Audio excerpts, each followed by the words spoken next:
Olá, amigos, boa noite. Boa Boa noite. noite. Todos aí com frio? Todo Tudo mundo? frio. Frio. Temos conosco nessa noite. Podemos juntos aí mais uma vez meditarmos na palavra de Deus. Sejam bem-vindos. Deus abençoe cada um de modo assim muito, muito especial. Você reparou no título do nosso assunto de hoje? Satanás. Sim. Satanás não quer que você adore a Deus. Ele não Eu não quer. gosto nem de citar esse nome. É, mas ele tem assim total aversão quando nós nos reunimos aqui para adorar a Deus. Mas em nome de Jesus, nós vamos adorar hoje e vamos continuar adorando, porque o nosso Deus é o único que merece. Amém. Amém? Amém. Sandra, ora. Amém. Sim. Bondoso Pai, nós lhe agradecemos, Senhor, porque estamos aqui mais uma vez para poder estudar a tua palavra. Amém, Senhor. Obrigado, Senhor, por cuidar de nós, por nos guardar, por nos amparar e nos proteger. Sim, sim. Senhor, seja com cada pessoa aqui presente, cada lar representado, aqueles também que vão assistir depois, sejam todos abençoados por ti.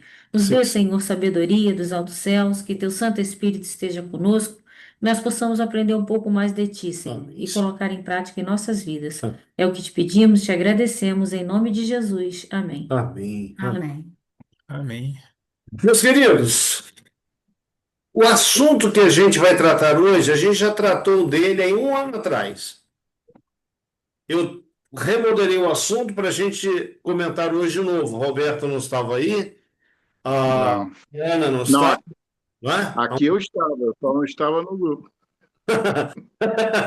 Não, é verdade, é verdade. Não é? Você ainda não estava aí no grupo, né, Mariana? Eu falei assim, eu vou trazer esse assunto de novo.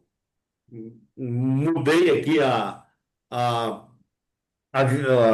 visualização dele para a gente poder aproveitar um pouco mais, além daquilo que a gente já aproveitou aí há um tempo atrás. Não é? Letícia, você vai relembrar, tá bom? Tá. O Marcos já conhece o assunto, a Sandra também. Mas é sempre bom a gente relembrar, porque a gente sempre, vamos dizer assim, sempre alguma coisa escapa. Ou então a gente não se apercebeu de uma coisa ou outra. Então vale sempre a pena. É, Vamos. eu acho que uma vez a gente acaba, acho que não registrando, né? Fica Sim. mais na segunda que eu acho que vai registrar mesmo. Letícia, eu já devo. Hoje eu terminei de ler a Bíblia pela 10ª alguma vez.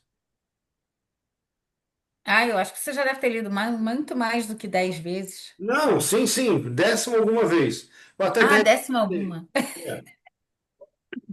Toda vez que eu tomo a Bíblia e eu começo a lê-la novamente, eu sempre descubro naquilo que eu li sempre coisas novas. Então Mas ela é uma, você lê na ordem de Gênesis a Apocalipse? sim, de Gênesis a Apocalipse, né? Ela então a palavra de Deus está sempre se renovando, sempre nos ensinando coisas novas. E olha, eu digo para você uma coisa, eu não me canso de ler a Bíblia.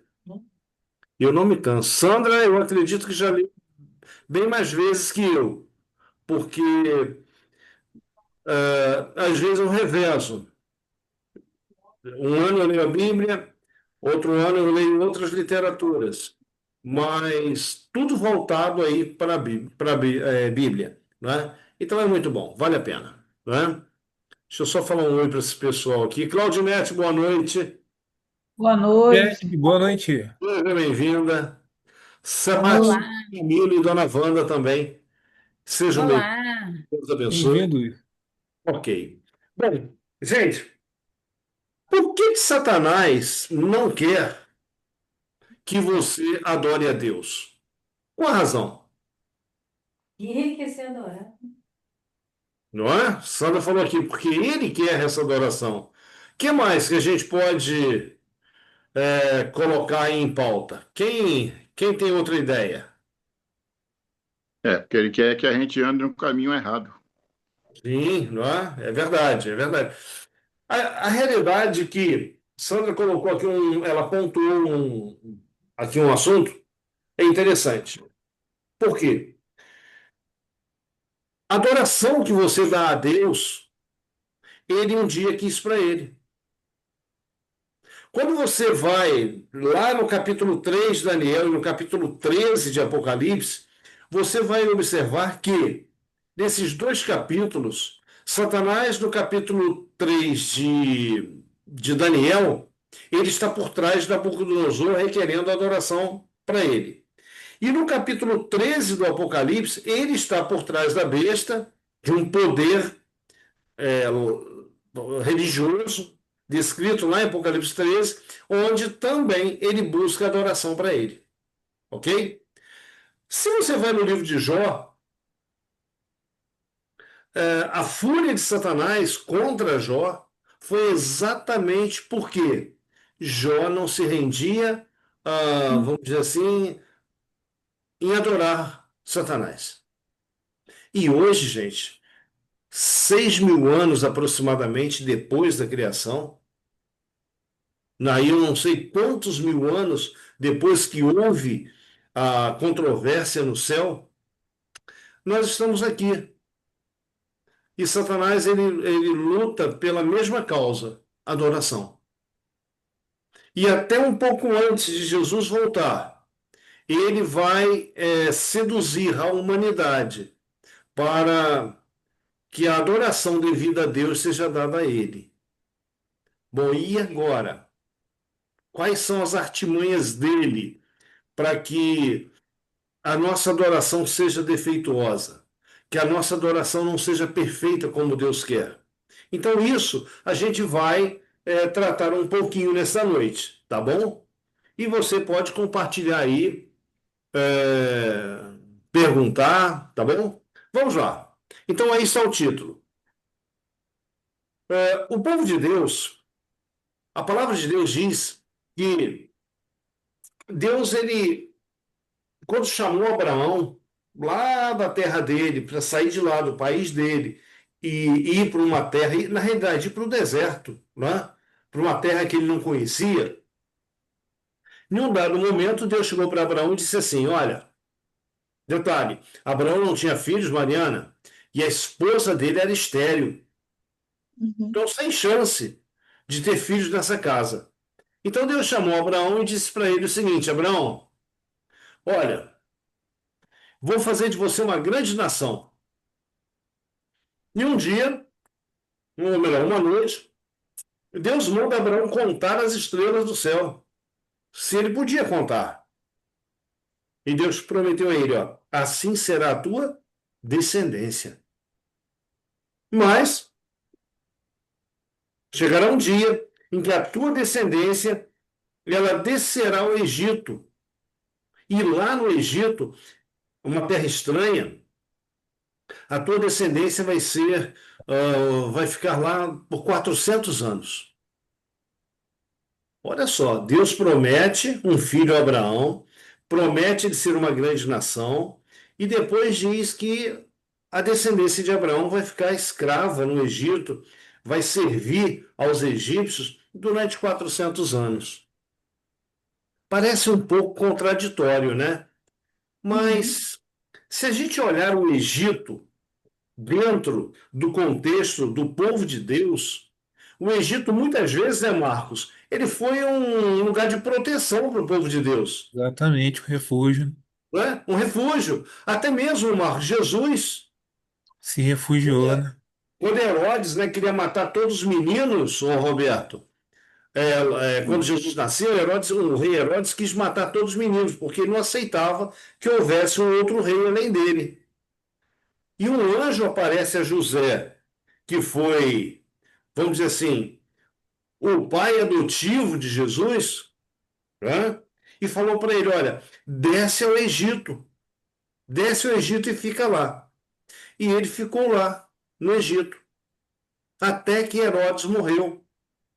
Então, mais uma vez, o Egito ele foi para o povo de Deus uma proteção, mas o Egito ele tornou-se também símbolo de idolatria.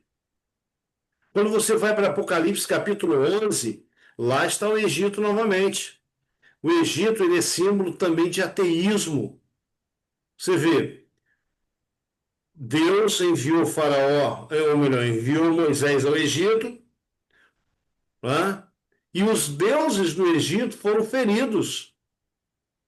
Nós, até um tempo atrás, há 3 meses atrás, a gente estudou um assunto, não aqui, mas em outro lugar, a gente estudou um assunto que tratava exatamente de Deus travando uma guerra com Faraó, que a gente já comentou, foram as 10 pragas do Egito. Todos os deuses do Egito foram feridos e, por fim, o filho do faraó também foi ferido, porque ele era considerado pelos egípcios como um deus, como um soberano. Ok, Ô, Lutervan, e é vamos lá. interessante que a gente pode ver ali, né, que quando você olha Deus fazendo, trazendo as pragas ali, né, era uma oportunidade que o povo do Egito tinha para abandonar essa idolatria, e vir para o lado de Deus. E aí você vê aquela fala do faraó, né, quem é o Senhor para que eu permita que vocês vão, né? E através das pragas ali, Deus se revelou ao faraó, ele poderia ter feito uma escolha, né? E cada um daqueles que estavam ali, né, de abandonar a idolatria e vir para o lado de Deus, né? Ô, Marcos, você falou uma palavra-chave aí, escolha. Deus, ele todos os dias, por exemplo, vamos falar hoje. Hoje vocês fizeram uma escolha para estar aqui? Sim, Sim. Sim, Você poderia estar agora, sei lá, assistindo um noticiário, aí brincando no celular com um joguinho, não é? Enfim, alguma coisa você poderia estar fazendo agora, menos estar aqui. Mas você fez uma escolha. Então, todos nós vivemos movidos pela escolha. Você acorda pela manhã, você faz escolha? sim, sim, Você escolhe sair da cama às 6 da manhã, às 5, como eu faço, ou dormir um pouquinho mais até às 7. Você escolhe ir trabalhar ou não. Você abre o armário, né, Mariana? Você escolhe a roupa que você vai usar naquele dia e assim sucessivamente. A Sandra ela tem uma briga comigo, sabia? Eu tenho vários, né?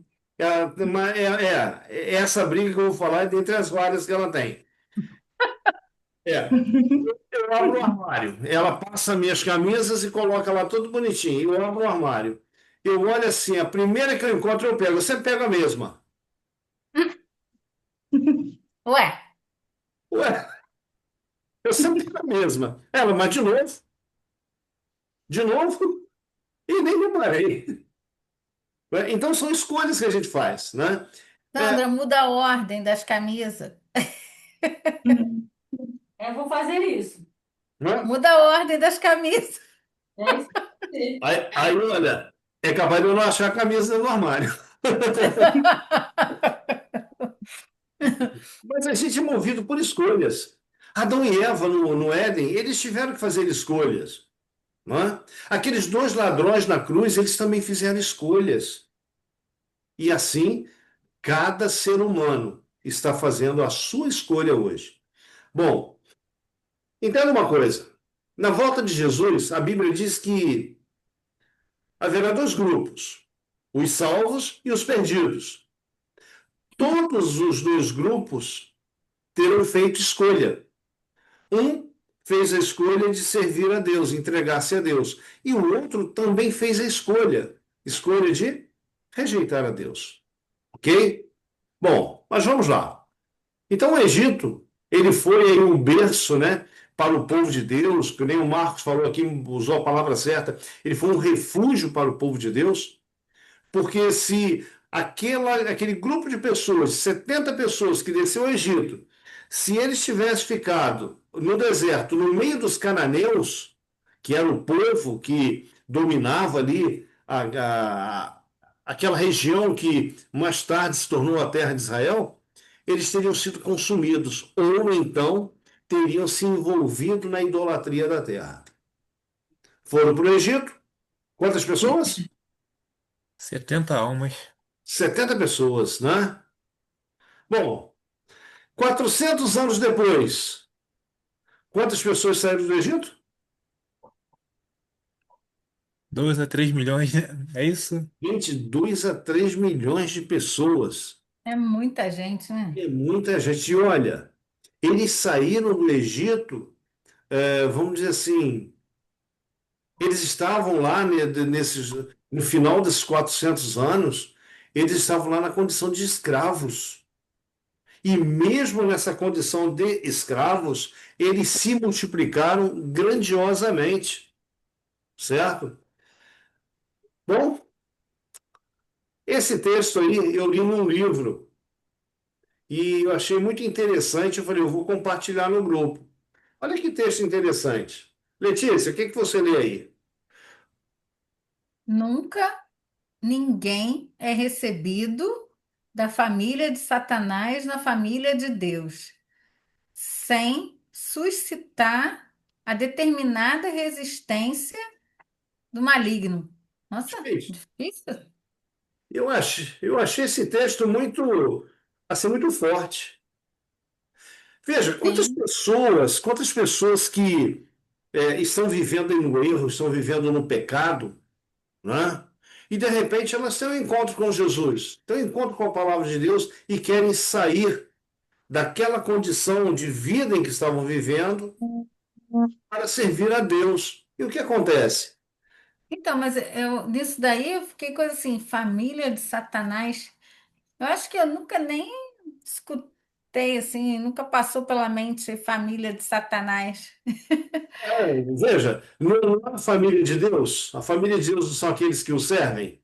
Sim. A família de Satanás também são aqueles que o servem, não é? Só que um dia, veja, na última.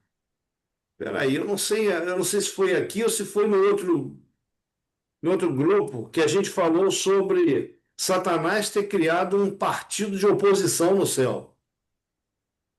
Vocês já repararam que aqui na Terra, você vai lá em Brasília, de vez em quando tem um candidato, não, tem um político que muda de um partido para o outro. Toda hora. Isso aí é muito comum. Veja, nessas duas famílias que existem na Terra, a família de Deus e a família de Satanás, dos dois lados, também pessoas mudam de lado. Tem muitos que estão servindo a Deus hoje e amanhã resolvem mudar de lado. Eu cansei de servir a Deus e vai para o lado do inimigo. Mas em contrapartida, tem muita gente que está lá no erro, é aquilo que eles conhecem, e um dia eles estão em encontro com a palavra de Deus e eles tomam uma decisão: não, eu não posso continuar nessa vida que eu estou. Eu vou servir a Deus. E, Roberto, quando essa pessoa toma a decisão de servir a Deus, olha, ela passa por dificuldades tremendas. Por quê? Hum, O texto diz: nunca ninguém é recebido da família de Satanás na família de Deus sem suscitar a determinada resistência do inimigo. O inimigo, o que ele faz? Ele procura de todas as formas impedir que essa pessoa se filie à família de Deus, então que permaneça. Então aí depende muito dessa pessoa lutar com Deus. Vamos dizer, aqueles que fazem parte da família de Deus, ajudar essa pessoa a se firmar e hum, sucessivamente. Em Tiago 4, verso 7, lá a palavra de Deus diz assim: sujeitai-vos a Deus, resisti ao diabo e ele fugirá de vós. Então, quando uma pessoa toma a decisão de servir a Deus, ela tem que viver uma vida de entrega diária. Por quê? O inimigo não dorme. Eu costumo dizer que o diabo ele não brinca de ser diabo, né? Então ele está atento a todos os nossos movimentos, ele está atento aos nossos atos, a tudo. Por quê? É num deslize que ele pode, vamos dizer assim, nos dar uma rasteira. Então a gente tem que estar alerta para tudo. Veja bem, você pega a Bíblia de Gênesis a Apocalipse, ela tem um tema só. Tem pessoas que dizem assim: o tema é graça. E eu concordo, o tema é graça. É a salvação que nós não merecemos e Deus nos dá liberalmente. Graça também é a revelação de Deus a nós. Mas veja bem, dentro desse tema graça, tem um outro tema, é o tema adoração. Então, o tema central da Bíblia é o grande conflito. A graça, ela é resultado aí do grande conflito aqui na Terra, do pecado que se instaurou aqui na Terra, tá certo? E dentro desse contexto aí do grande conflito, o tema é adoração, porque cada ser humano, ele decide a quem adorar, ou adora a Deus, ou adora o inimigo de Deus. Bom, olha só, no céu, toda aquela controvérsia que deu no céu, a ponto de haver guerra no céu, o tema foi adoração? Sim, Não. Com certeza, né? Veja, eles tiveram que tomar uma decisão: adorar a Deus ou adorar a Lúcifer. Lá no Éden, nossos primeiros pais, vamos dizer assim, a prova que eles passaram também era a prova da adoração. sim, também. Eles tinham que escolher ou ouvir a voz de Deus, atender a voz de Deus, ou ouvir a voz do inimigo de Deus. Então tiveram que tomar uma decisão, né, Marcos? Tiveram que tomar ali, né? Tiveram que tomar, né? Então, o povo de Israel, veja, agora 2.500 anos depois, quase 3.000 anos depois da criação, o povo de Israel também foi levado tantas e tantas vezes ao cativeiro por causa do tema chamado adoração. Ok? Jesus no deserto, numa das tentações de Satanás, foi qual? A adoração, né? Se prostrado me adorares, né? Aí ele disse que ia dar, né, os reinos da terra, né? Exatamente, né? Jesus ele deixou bem claro que, olha, ou melhor, Satanás deixou bem claro que se tu prostrado me adorares, te darei o quê? Todos os reinos da terra. Como se ele fosse dono de alguma coisa. É, como se ele fosse dono de alguma coisa, né? Agora eu pergunto para você, hoje seria diferente? Hein, Claudinete? Não. Não. É a mesma coisa. E olha, é um negócio tão perfeito que Satanás fez, entre aspas, deu certo no céu, deu certo no Éden, deu certo junto com o povo de Israel, só não deu certo com Jesus. E tem dado certo hoje com a humanidade. Bom, então vamos lá. Ô Marcos, o que que nós temos aí? O conflito final que envolverá a Igreja de Deus é sobre adoração. Adorar a Deus ou adorar a besta. Receber o selo de Deus ou receber o selo da besta. Santificar o sábado do Senhor ou santificar um dia de feitura humana. Ok, eu quero convidá-los, tomem aí a sua Bíblia, vamos dar um pulo a Apocalipse capítulo 14, versículos 6 e 7. Quem achar, por favor, nos dê a graça de ouvir a sua voz. Apocalipse capítulo 14, versículo 6 e o 7. Aqui em Apocalipse 14, a gente pode, a gente pode sintetizar essas três mensagens aqui dos três anjos como algo que já aconteceu, está acontecendo, mas vai acontecer mais à frente, um pouquinho antes da volta de Jesus, assim com um poder muito grande. Né? Então, quem achou, leia para a gente, por favor. É 6. E 7. Capítulo 14, Ah, versos 6 14. e 7. Vi. Pode ler, Luta? Pode? Só estava me localizando aqui. Um anjo voando pelo meio do céu, tendo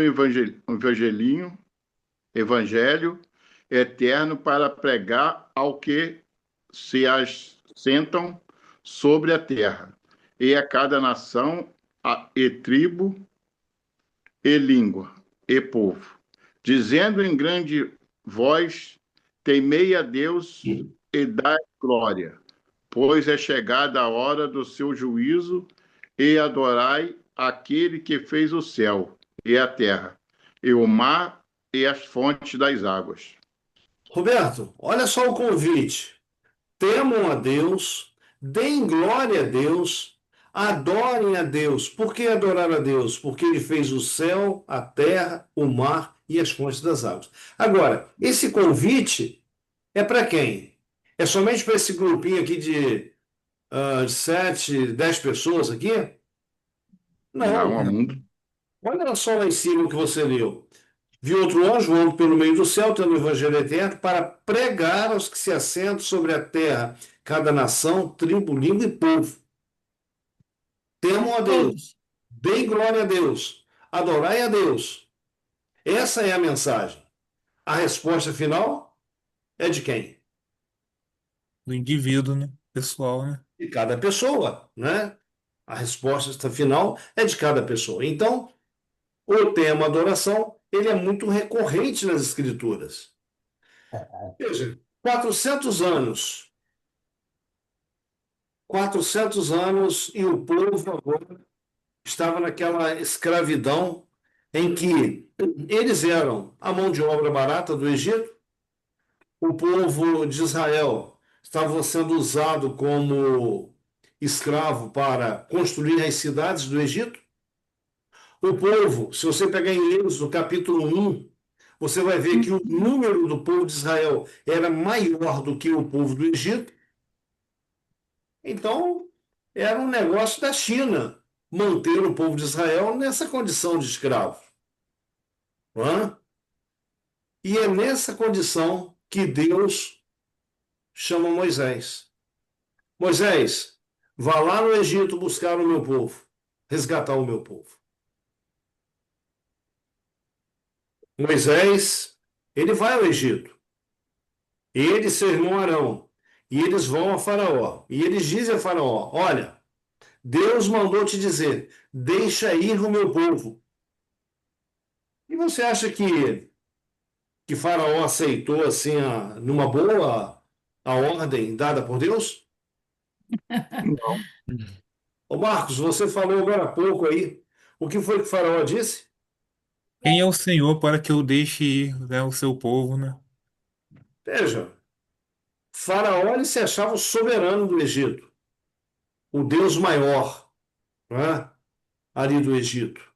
Acima deles estava aí outros deuses como Ra, Osíris, Tote, né, e outros mais.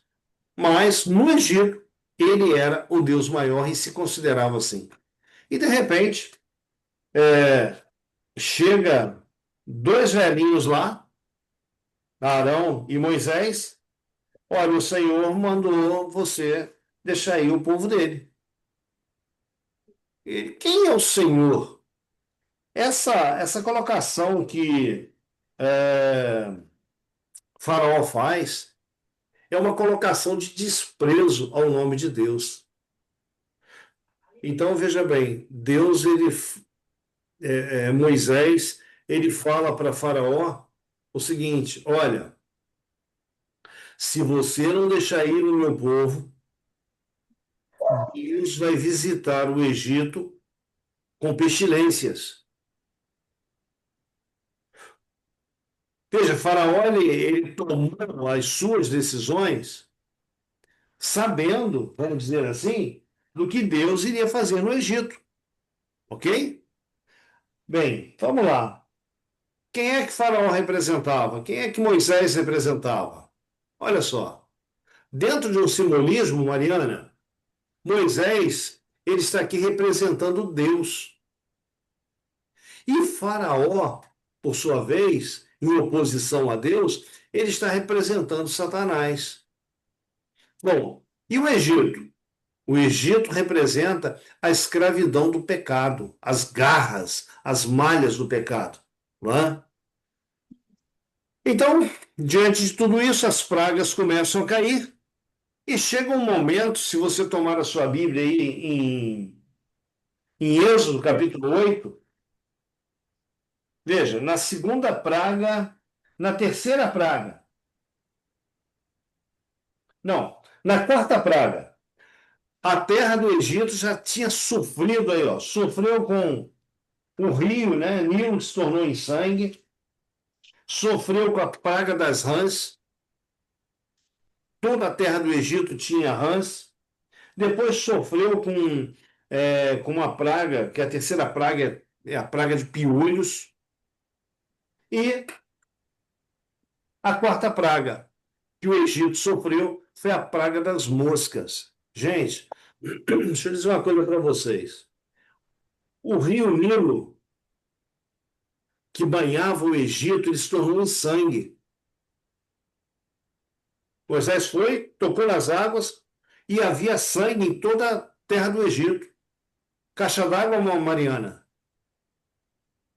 O cara foi lá, caramba, sangue. Aí foi pegar água lá na geladeira, que estava na garrafa PET lá, né? Sangue. Então, todas as fontes de água potáveis do Egito se tornaram em sangue. O povo não tinha o que beber. E você sabe que o sangue, ele exposto à temperatura ambiente, ele apodrece. Ele tem um elemento nele, chamado cadaverina, e o negócio fede demais. Hã? Então veja, então veja você, na quarta praga, o faraó chama Moisés, o povo já começou a reclamar, porque, olha, as rãs, foi a segunda praga, as rãs também encheram o Egito. Era nas camas, era nas casas, no palácio, Roberto. Tudo tinha rã. E de repente o faraó pede a Moisés: olha, ora a Deus aí para que cesse essas rãs. Ok. Moisés orou a Deus. As rãs morreram. Mas as rãs não foram embora, elas ficaram mortas. E se você olhar aqui a palavra de Deus, é,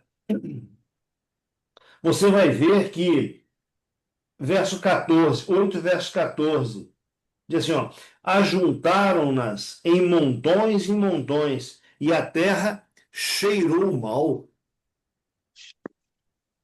Olha, vamos dizer assim, era o fedor do rio, agora o fedor das rãs. Você já imaginou? Tenso. Quando que você vira, seu nariz está fedendo. Ou é? Você está rindo? Tenso, né?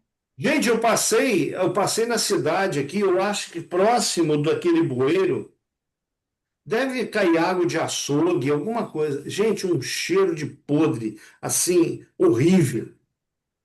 Horrível. Eu fiquei imaginando, eu fiquei tão incomodado com aquele cheiro, eu fiquei imaginando, o Egito, toda a terra do Egito, não tinha uma brisa suave. Não tinha, era um mau cheiro horrível. Né? Aí, no capítulo 8, né, que é depois da praga das moscas, o faraó chama Moisés e Arão e disse: olha, faça uma coisa, vocês podem ir oferecer sacrifício ao vosso Deus. Onde?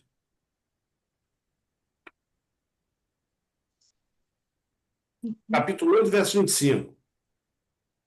Vocês podem oferecer sacrifício ao vosso Deus, mas aonde vocês vão?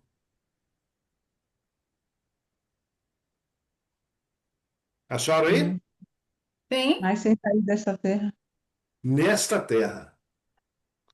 Olha a sugestão de Faraó. Vocês podem ir adorar a Deus, mas vocês ofereçam sacrifício ao vosso Deus nesta terra. E Moisés, ele havia dito o seguinte: deixa ir meu povo para que ofereça sacrifício aonde? No deserto. Fora, fora da vista dos egípcios. Bem, vamos lá.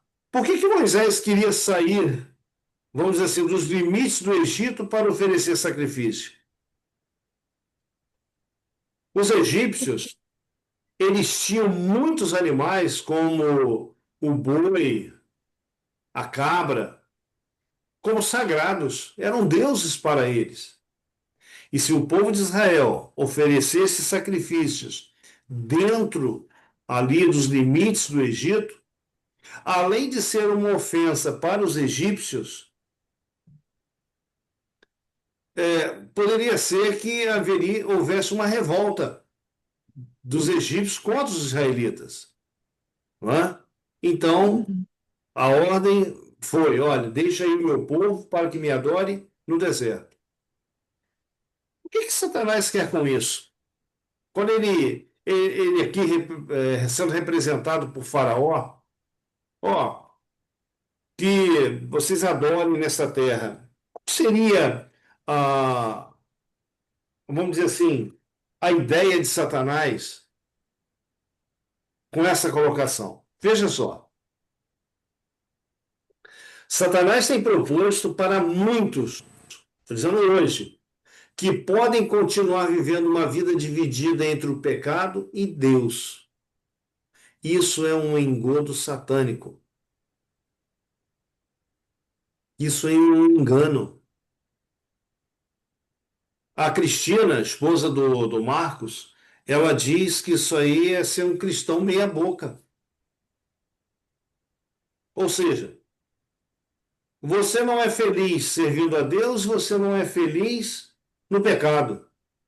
Vai ter um vazio dentro de você que Deus não consegue preencher e o pecado não consegue preencher.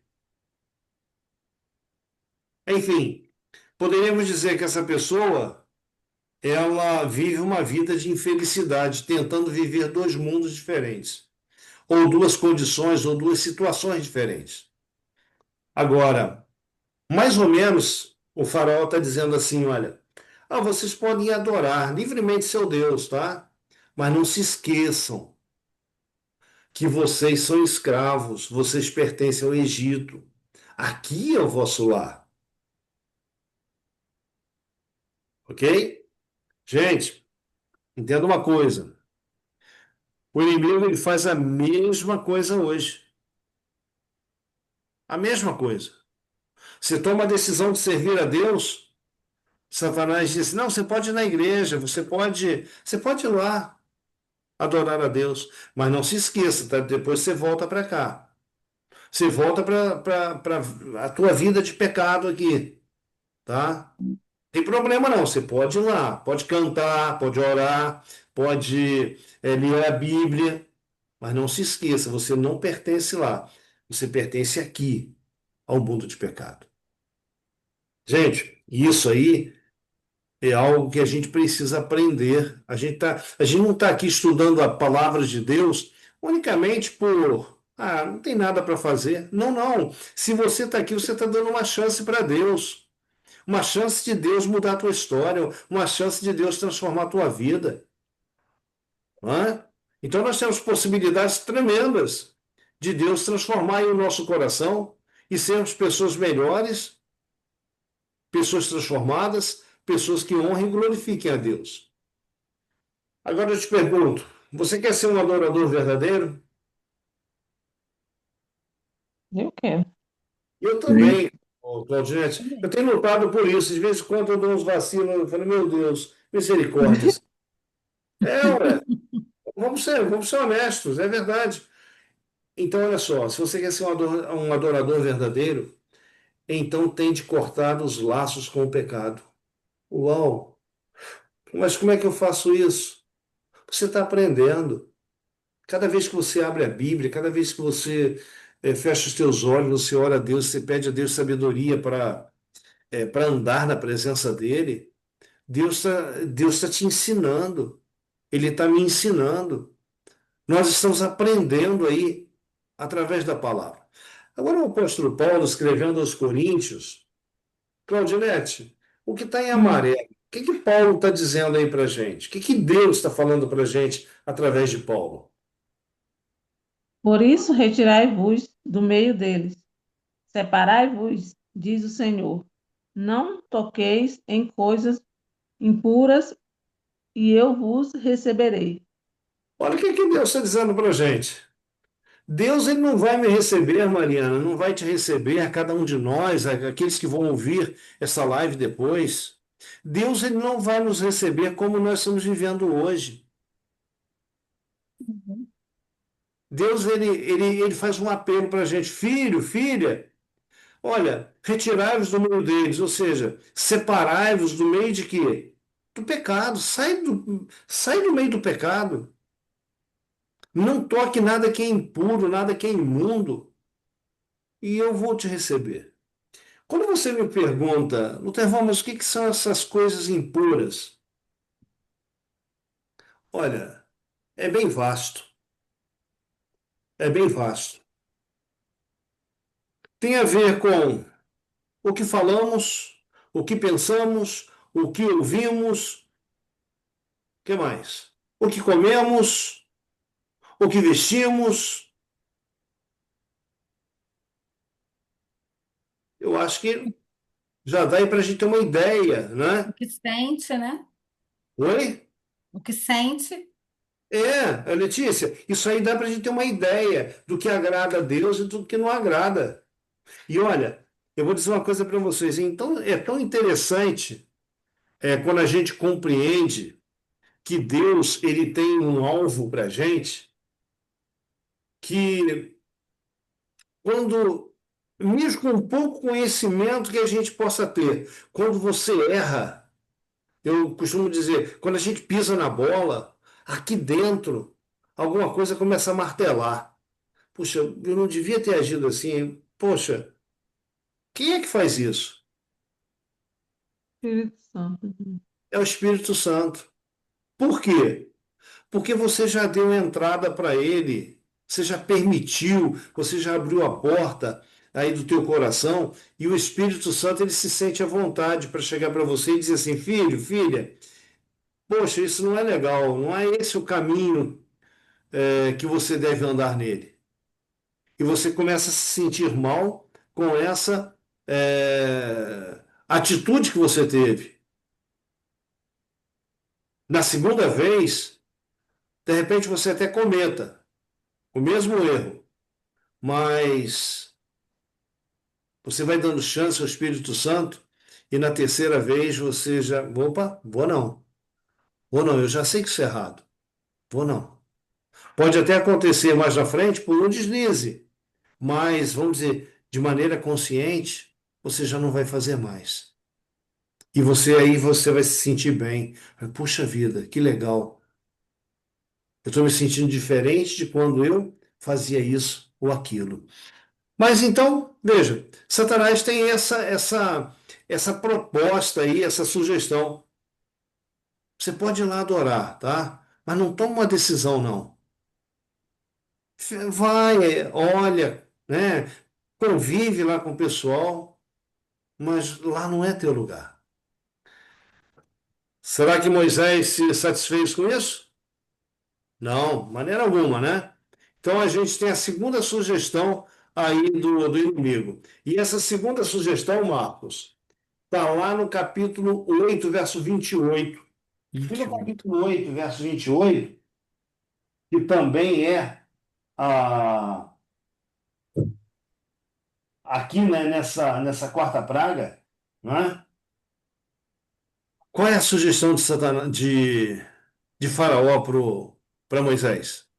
Então disse o Faraó: Deixai-vos ir, para que ofereçais sacrifícios ao Senhor, vosso Deus, no deserto. Somente que, saindo, não, não vedes, não vades muito longe. Orai também por mim.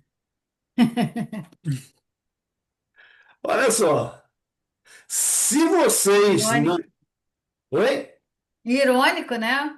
É irônico, né? Ele não quer nada com Deus, mas na hora vamos dizer assim, que a coisa aperta para o lado dele, né? Ô, gente, só para descontrair um pouquinho, olha só. Diz que teve uma conferência de ateus, né? Ateu é aquela pessoa que diz não crer em Deus. Então teve uma conferência de ateus e o avião está lá nas alturas e de repente o piloto olhou lá os instrumentos, o avião deu pane, ia cair. O que ele fez? Ele pegou o único paraquedas que tinha, botou nas costas e falou para Deus lá atrás: olá, eu tenho duas notícias para dar para vocês, e não são boas. Aí eu, sim, quais são? Olha, primeiro, só tem um paraquedas. Ah, e a segunda? Ó, o avião vai cair.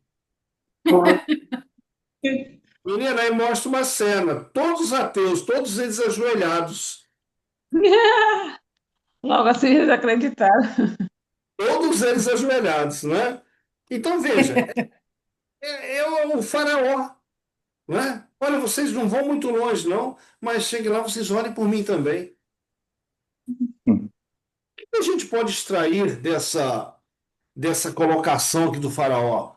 Se vocês não forem muito longe, eu os deixarei ir ao deserto, oferecer os sacrifícios ao Senhor. Sabe? Ah, é um pouquinho mais do que a colocação que a gente fez anterior, quando a gente falou assim, olha, adorar a Deus nessa terra. Não, não. O faraó está dizendo agora, olha, vocês vão, mas vocês vão até onde eu posso, Ó, vi, né? Só pode. que eu posso olhar vocês, cuidar de vocês. Deixa eu dizer uma coisa para você. Gente, no Evangelho de João tem uma passagem que diz assim, olha, não amem o mundo, nem as coisas que há nele. Se vocês amam o mundo, não amam a Deus. Nada que é deste mundo vem do Pai. Os maus desejos da natureza humana, a vontade de ter o que agrada aos olhos e o orgulho pelas coisas da vida, tudo isso não vem do Pai, mas do mundo, ou seja, vem do pecado. Deixa eu dizer uma coisa para vocês aqui que eu tenho observado nesses anos que eu tenho procurado servir a Deus. Gente, quantas e quantas pessoas eu tenho visto tomar uma decisão pela metade e servir a Deus. Elas vão para a presença de Deus, elas se batizam, mas o que acontece? Elas não se libertam. Conta uma história que um dia o diabo chegou na casa de um homem com um martelo e um preguinho. E chegou para o homem, olhou, chegou na porta, olhou a sala dele, uma sala muito ampla, e, e falou para ele: deixa eu colocar um preguinho aí na sua parede. O dono da casa: não, maneira alguma. Mas aqui, ó, um preguinho pequenininho. Não, maneira alguma. Mas ele insistiu tanto que o dono da casa virou e falou assim: olha, lá naquele canto escuro lá, fora da vista, tá bom, você pode botar um preguinho lá. E o diabo entrou na casa, foi lá, botou um preguinho. Ah, obrigado. E foi embora. Um dia o diabo volta com a carniça e dependura lá naquele preguinho. E o dono da casa, ele diz: não, você não vai dependurar isso aqui, não. Não, o preguinho é meu, então eu posso dependurar nele o que eu quiser. Tenso. Você está rindo? Sabe, tem muita Boa. gente que tem um preguinho no coração, que o diabo tem dependurado nesse preguinho as carniças dele. Olha, e eu vou dizer para você, não é necessário um lugar escuro ou distante que a carniça vai feder menos. Contaminou toda a sala, toda a casa daquele homem. Então, gente, viver uma vida sobre as vistas de Satanás é o mesmo que ter um preguinho no coração, onde Satanás ele contamina todo o nosso corpo, toda a nossa vida espiritual. Então, se nós temos que romper, vamos romper por completo aí com o inimigo. Olha só, existe no mundo essa frase aí, a política da boa vizinhança. Vocês já ouviram isso? Já. Mesmo. Não é? Aqui na Já rua, vi. aqui Sim, na para a rua que coisa eu moro, funcionar. Oi? Para as coisas funcionarem bem, ué. Não é? Mas aqui na rua que a gente mora, a gente tem, né, Roberto, Mariana, essa política da boa vizinhança. É cada um na Sim, sua, não é? Cada um dentro do seu Uhum. espaço, não é? Então a política da boa vizinhança, gente, ela não se adequa com aquele que quer a vida eterna. E eu não posso ter essa política da boa vizinhança com o pecado. Não, mas eu acho que a política da boa vizinhança é de não fazer barulho, né? Tentar andar na linha, né? Para todos terem uma boa convivência. Exatamente, essa é a questão. Ter Uhum. convivência com o pecado. Essa é a questão. Né? Por exemplo, na política da boa vizinhança, os vizinhos eles são amigos. Eles não estão um na casa do outro, cada um na sua, mas são amigos. Isso aí, ser amigo do pecado, não funciona para aquele que está caminhando para o céu. Né? Então, quando se trata. Não tem nada a ver a boa vizinhança em si, né? Uma pessoa. Ah, a Sandra está colocando aqui, ó. Em questão de vida eterna, não tem nada a ver a boa vizinhança. Não é? Então, vamos colocar assim: o pecado, eu tenho amizade com ele? Me é Não, agradável viver uma vida de pecado? Eu aprecio as coisas do pecado? não, Né? Então, não. não, eu não posso ter essa apreciação. Então, quando se trata de vida eterna, não pode haver equilíbrio com o pecado. Não que tenha nada, uma coisa errada com boa vizinhança, não, tá, gente? Ah. Não, a gente usou o termo política da boa vizinhança, mas não que a gente tenha problema, de maneira alguma, né, com É, vizinhos. mas eu acho que casou, não. Não, né? Não, Tá. Concordo. Mas eu vou continuar com a política da boa vizinhança aqui, tá? tá bom. Na Foi questão só uma de. opinião, Não, porque isso me ficou confuso. é. É. O... Então, gente, olha, quando se trata de vida eterna, eu não posso ter aí equilíbrio com o pecado. Tem uma igreja no Apocalipse chamada Laodiceia, que é exatamente o período que a gente está vivendo hoje, que o estado dessa igreja, desse período da igreja, é um estado morno. Ou seja, ela não é quente espiritualmente e ela não é gélida. Ela é morna. Vamos dizer assim, ela está numa condição de água temperada para beber. Para beber é criança, dar banho em criança. Agora, olha como que Deus trata essa questão aí da mornidão da igreja. Se você vai lá para Apocalipse capítulo 3, você vai encontrar lá o seguinte: olha, estou a ponto de vomitar-te da minha boca. Então a água morna, ela, ela dá náuseas. É curioso, eu nunca tinha experimentado isso e eu fui experimentar um dia. Você bebe uma água é, fria, ela desce bem. Se você tomar uma água quente, ela também desce bem. Mas se você toma uma água morna, parece que ela embrulha o estômago. E quando você vai lá para a igreja de Laodiceia, Jesus diz para ela assim: olha, estou a ponto de vomitar-te da minha boca. E quando você estuda a condição dessa igreja, é uma condição de mornidão. lá está dizendo assim: tomaras fosse fria ou quente, mas porque és morno, vomitar-te-ei da minha boca. Então, nessa segunda eh, oferta aqui que o inimigo faz para você, é para você viver uma vida de mornidão espiritual. E hoje o mundo tem vivido essa mornidão espiritual. Como? Um exemplo. Prega-se a volta de Jesus, mas vive-se como se ele fosse demorar muito e muito tempo para voltar. E de repente, Jesus ele olha para essa condição e ele usa o menor sermão da Bíblia. É esse aí, ó. Moleque. Lembrai-vos da mulher de Ló. Por que lembrai-vos da mulher de Ló?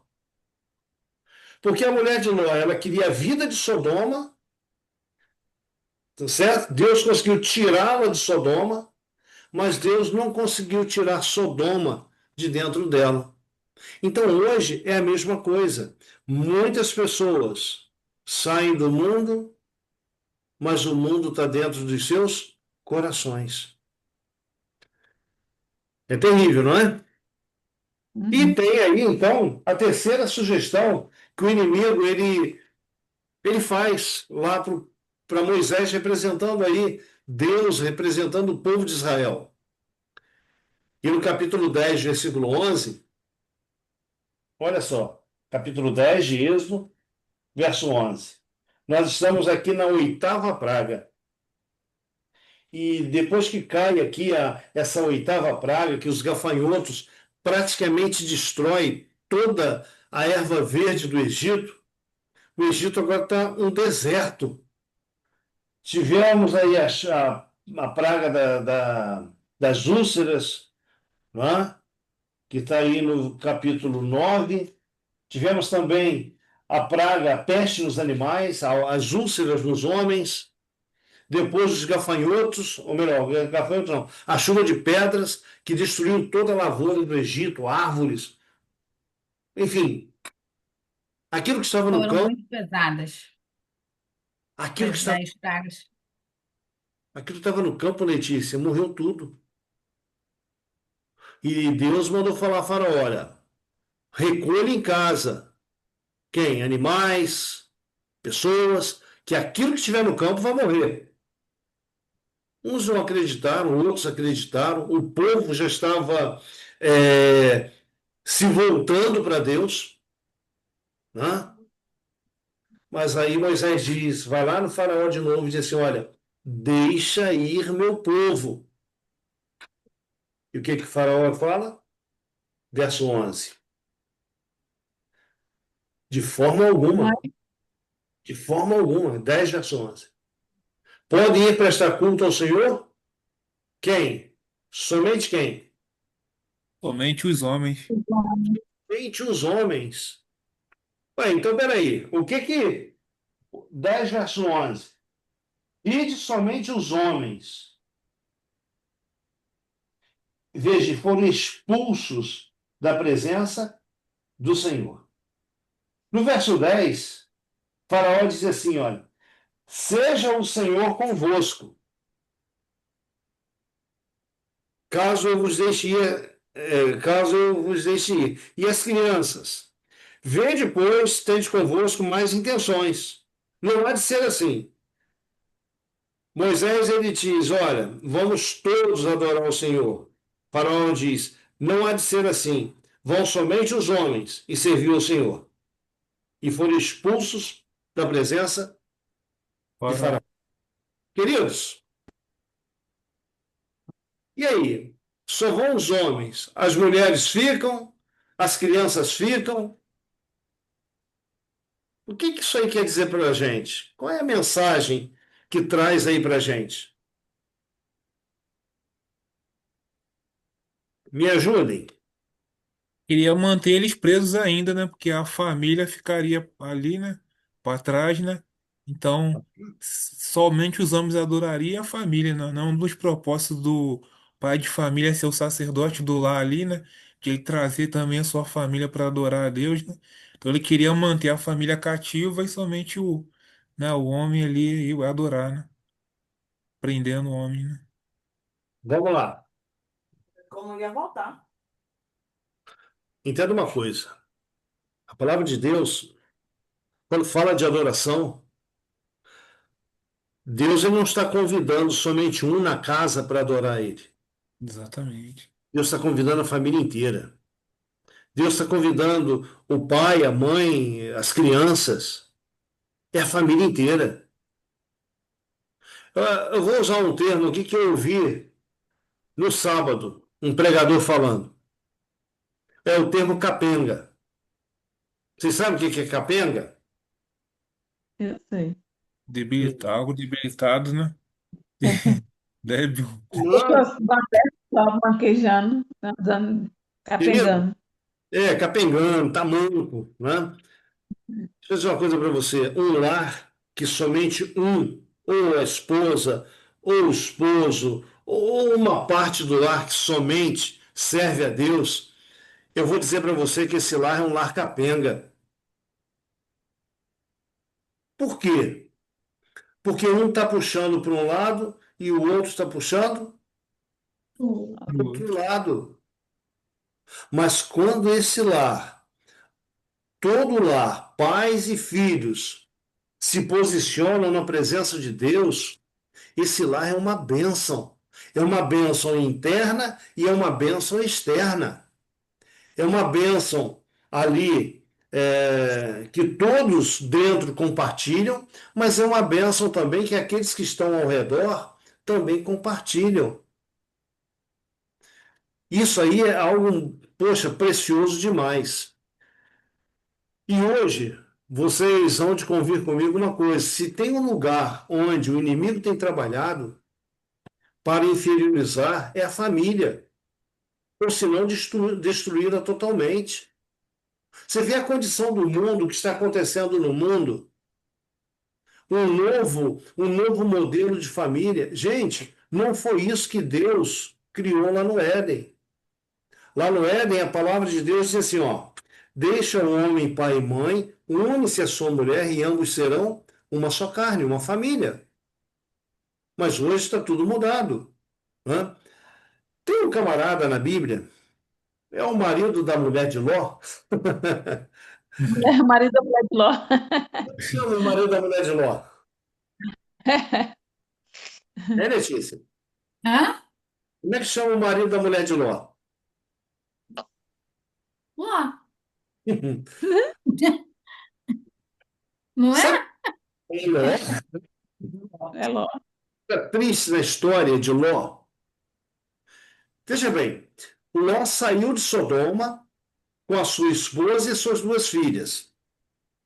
Aonde ficou a esposa dele? No caminho, né? Sodoma.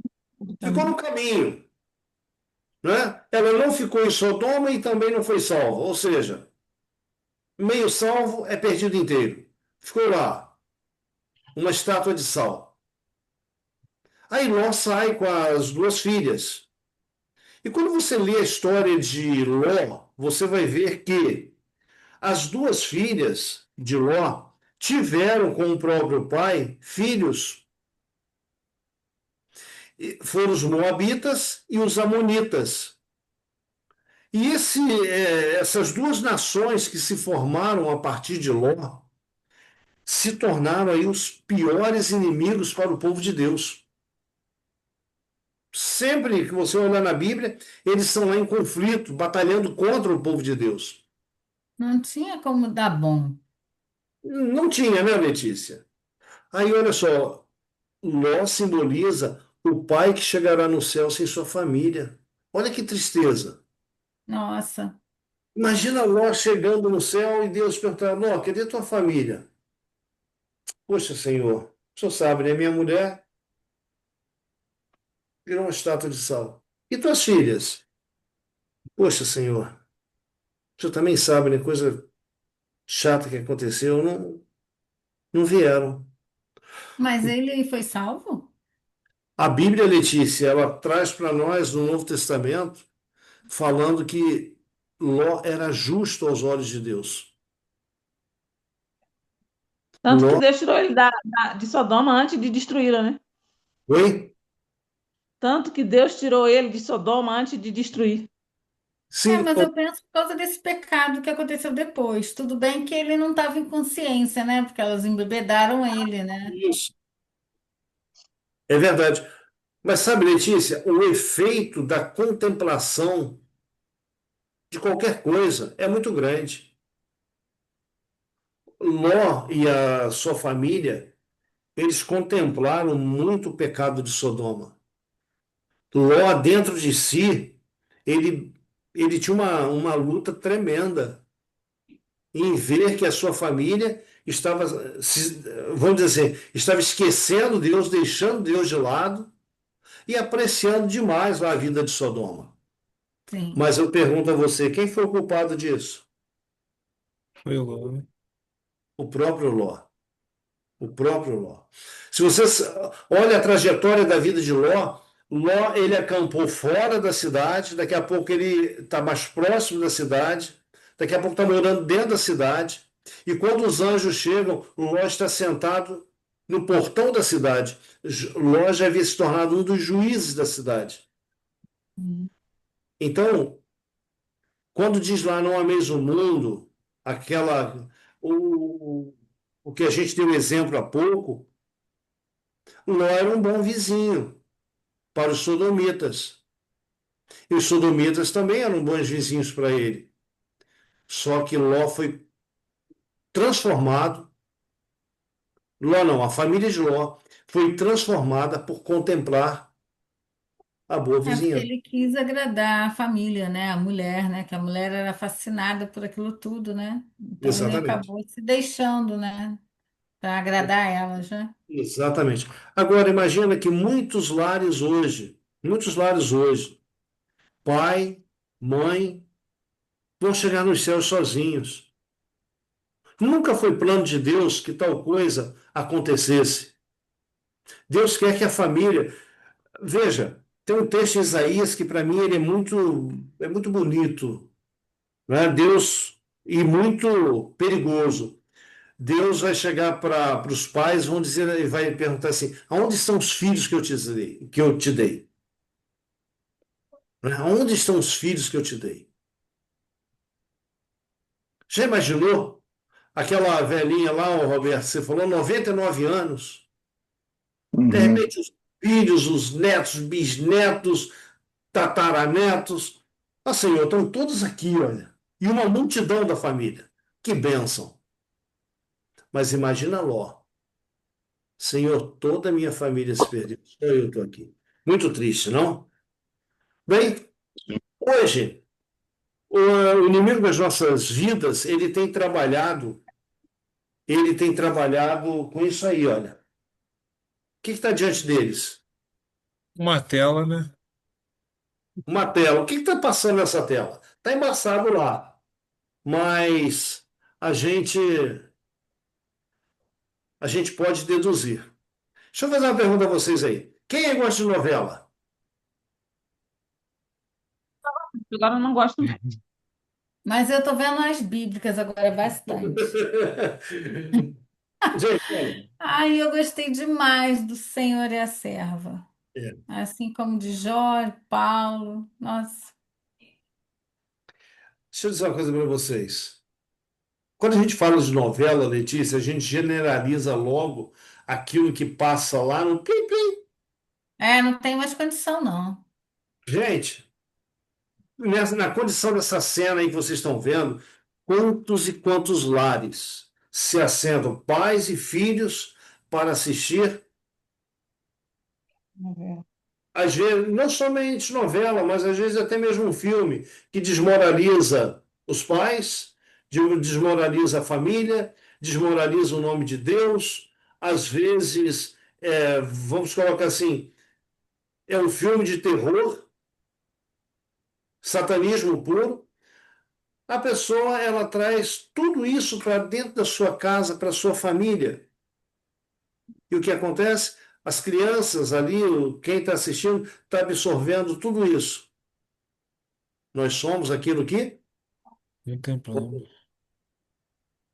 ok? Então, nessa terceira sugestão de Satanás, Satanás ele diz assim: não, pode você sozinho adorar a Deus, deixa a tua família aqui que eu tomo conta dela.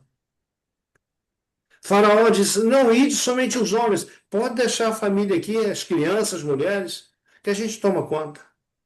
Não, vai todo mundo, né? Vai todo mundo. E de repente você vai encontrar a próxima, a próxima sugestão do inimigo. Ah, isso aqui eu quero deixar com vocês também. Olha só.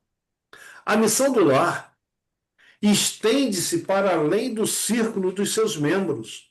O lar cristão deve ser uma lição prática que ponha em relevo a excelência dos princípios verdadeiros da vida.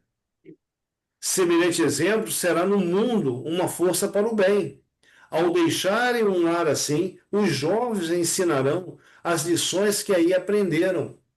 Por essa maneira, penetrarão em outros lares princípios mais nobres de vida e uma influência regeneradora será sentida na sociedade.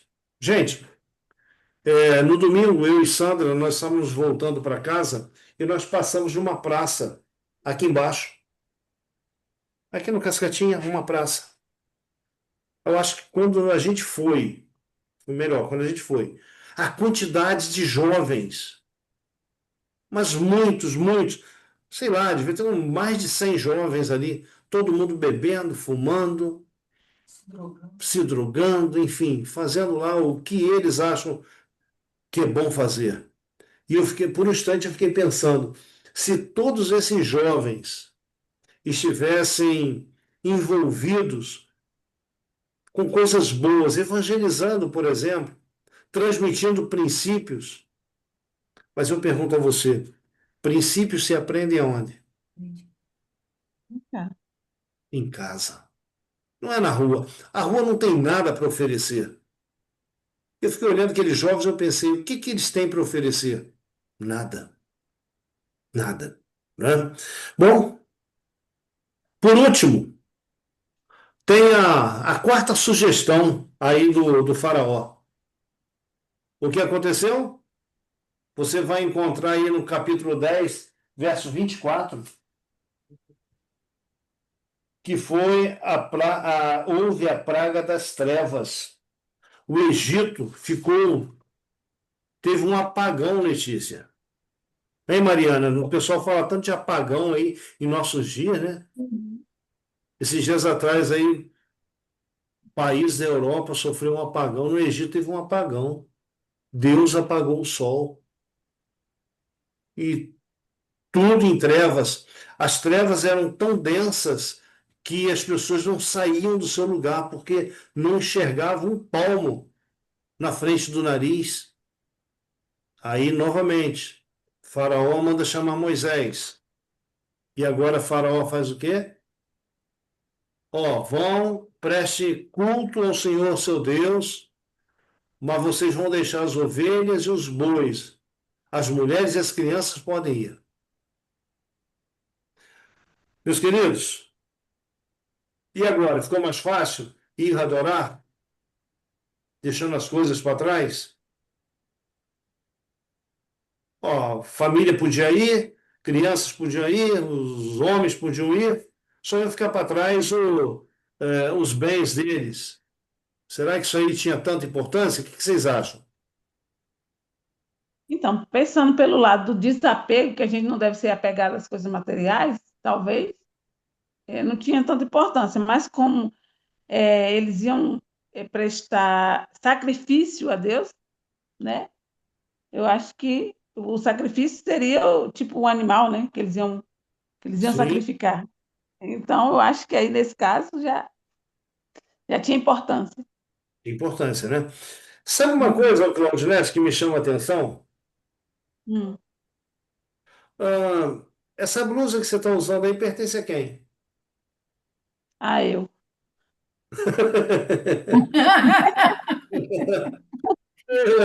Mariana, a tua menininha pertence a quem? A mim? Tá. Olha, se eu fosse perguntar a vocês, Letícia, você tem carro, não tem, Letícia? É, tenho. Pelo menos acho que tenho, né? Letícia, o teu carro pertence a quem? É, eu penso que é meu, né? Mas eu acho que ele é emprestado, né? Vou dizer uma coisa para você. Olha, a palavra de Deus, ela diz para a gente assim, ó, os filhos são herança do Senhor. Bom, se os filhos são herança do Senhor, então não são nossos, Uhum. ok? Uhum. Uhum. Você vai para a palavra de Deus, Salmo 24. Ele diz assim: minha é a terra e a sua plenitude. Então, Letícia, teu carro não é teu. Culpa Tua- foi Nada, né? dele, É, A tua blusa não viu? é tua, não não? é minha. Melhor, nem você é de você. É verdade. Que bom que ele é generoso, né? A boca é minha, eu falo o que quero. Já viram falar isso? Ah, É verdade. como é que é o outro pensamento? Meu corpo, minhas regras. Não, gente. Não é assim, não. A palavra de Deus diz que tudo que tem nesse mundo pertence a Deus. Então você Uhum. pertence a Deus. O filho que Deus te deu pertence a Deus. A roupa que você veste, o carro que você usa, a casa que você mora, tudo pertence a Deus. Por quê? Foi Deus quem trouxe esse mundo à existência. Mas espera aí. Então o que que você é das coisas que você tem? Escravo. Conservador, para conservar. Escravo? Eu não diria escravo, Roberto. Temos que Né? conservar as coisas que é de Deus que ele nos emprestou, né? Então temos que conservar. Hoje a gente não tem mais, mas antigamente havia, nas famílias ricas, havia um mordomo. O que É. que o mordomo fazia? Ele cuida Cuidava, né? da propriedade do seu senhor, não é? Uhum. Então vamos dizer que nós somos mordomos de Deus. Nós cuidamos dos nossos filhos, porque Deus vai perguntar: onde são os filhos que eu te dei? Uhum. Quer ver uma coisa? Vocês se lembram da parábola dos talentos que nós estudamos? Lembro. O dono da, Lembra? O dono lá dos bens saiu, foi para uma terra distante, chamou os três servos e deu 5 talentos de ouro para um, 5 talentos para um, dois para outro e um para o outro. E o que que aqueles dois primeiros fizeram? Eles foram no banco, trabalharam lá o talento, o que ganhou 5 agora estava com 10, o que ganhou 2 agora estava com 4, e aquele que ganhou um, o que que ele fez? Enterrou. Errou. Enterrou. E quando o senhor, depois de um tempo, voltou, foi prestar contas com os servos, chamou o primeiro. Ele, ó, meu senhor, o senhor me deu 5, eu trabalhei aqui, eu granjeei, apliquei, olha, eu ganhei mais 5. Ah, o que ganhou 2, a mesma coisa, mais 2. Mas o que ganhou um, enterrou. O que me chama a atenção foi o que aquele senhor falou com aqueles dois primeiros servos. Olha só. Mariana, pode ler para gente? Está em Sim, amarelo. é. Gabriel. Disse-lhe o Senhor: muito bem, sirva, servo bom e fiel. É, Fostei fiel no pouco, sobre o muito, fé colocarei, entra no gozo do teu Senhor.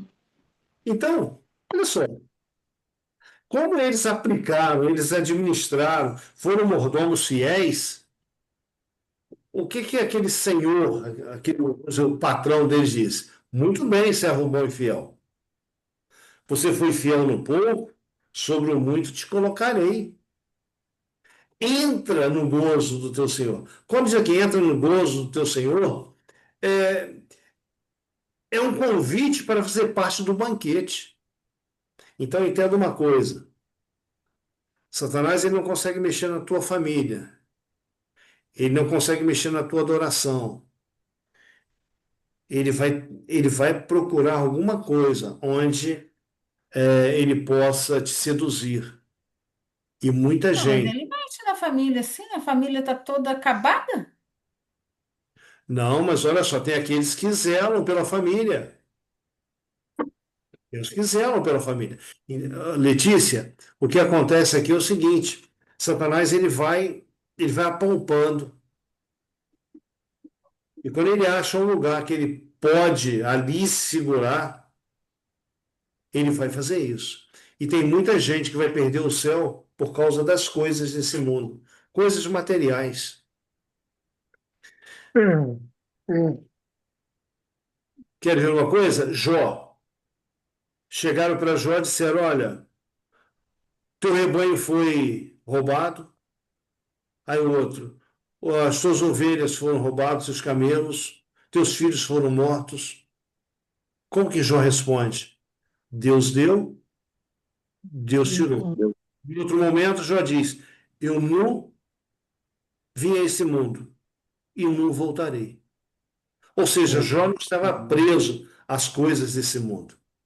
Então, meus queridos, entenda uma coisa. A palavra de Deus em Mateus capítulo 6, lá vem dizendo assim: onde estiver o teu tesouro, aí vai estar o teu Coração, coração. coração.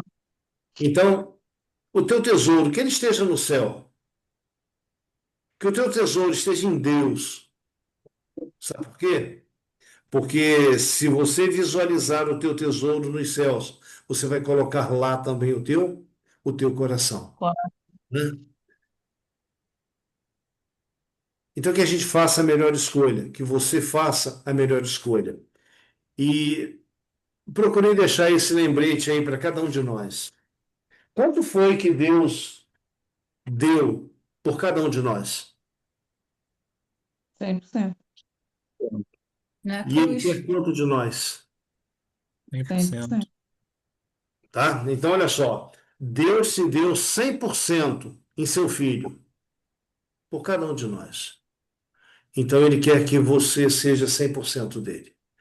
O inimigo, Satanás, ele diz: não, adore nessa terra. Não, mas vai pertinho ali.